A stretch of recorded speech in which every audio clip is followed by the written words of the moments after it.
भाई लोग नमस्कार। आप लोग कैसे हैं? आशा करते हैं कि आप लोग मस्त और स्वस्थ होंगे। जी हाँ मेरे दोस्तों, खेसारी लाल यादव जी का एक बहुत ही ज़बरदस्त लेवल का मूवी पोस्टर रिलीज हुआ है जो कि बहुत ही गजब है। श्री 420 मूवी नाम है, श्री 420।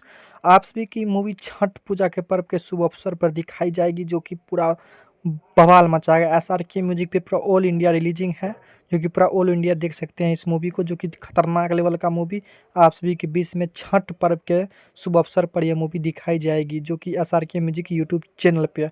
और ये सिनेमा घर में आज से 3 साल पहले ही रिलीज हो चुका है और जो कि बहुत प्यार मिला है, लेकिन अभी यूट्यूब पे रिलीज नहीं हुआ है।